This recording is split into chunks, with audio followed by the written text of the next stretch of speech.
You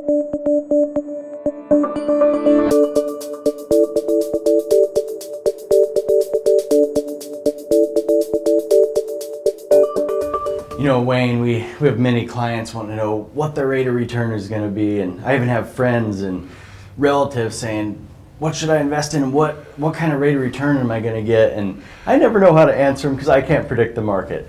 But what is a good expected annual rate of return for those people asking that question? Well, you know, when people, I think, terrible thing that financial planners do for clients, they say, you're going to get 8% return. Well, and return, 93% of return is based on allocation. So depending on how you allocate a portfolio is going to greatly create whatever return we get. That's a predictor. The predictor So if you of the return. invest conservatively, If we invest and part of that depends, what risk tolerance are you? right? You know, what risk tolerance are you? But if I tell you, okay, let's say you're moderate aggressive, and let's say over a 30-year period, it's highly likely you're going to get 8 to 12% return. You probably average 9.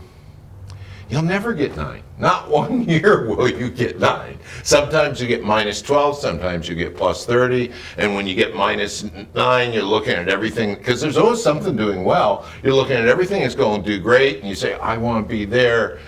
And so rates of return are a trap for you making poor financial decisions. You should not pay attention. You should know you're invested well. You should know you're well allocated. You should know you're well diversified. You need to have a plan. I think I talk about planning maybe once in a while. A little bit. Planning is important, everyone. Planning is important. Yeah, you need to have a plan, but an acceptable rate of return, it's more important what's the acceptable risk, and it's what's in here. Because you and I are different. Mm-hmm. You and I have different financial DNA. You have a different financial DNA than anyone I've ever talked to. So we need to build a plan around you, your risk tolerance, your cash flow needs, and what you're doing.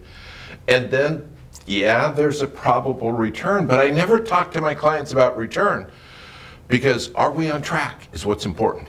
Because I don't know what the market's going to give me tomorrow. I don't know.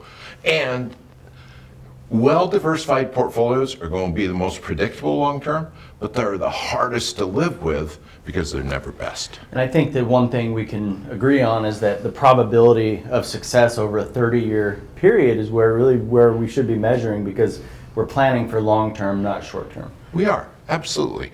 And even my older clients, as my older clients get older, if they're successful enough, which my clients tend to be, they're going to leave their money to their kids, to their grandkids. They're really investing for their kids or grandkids. And they've lived long enough, they've seen all the bad stuff. They've seen the bad markets. They know it's going to happen. It's not going to attack them. It's not emotionally, mentally. Because a battle, when we start thinking about returns, it becomes a mental comparison. And if you expected 9 and you got 8, you're unhappy. You're unhappy.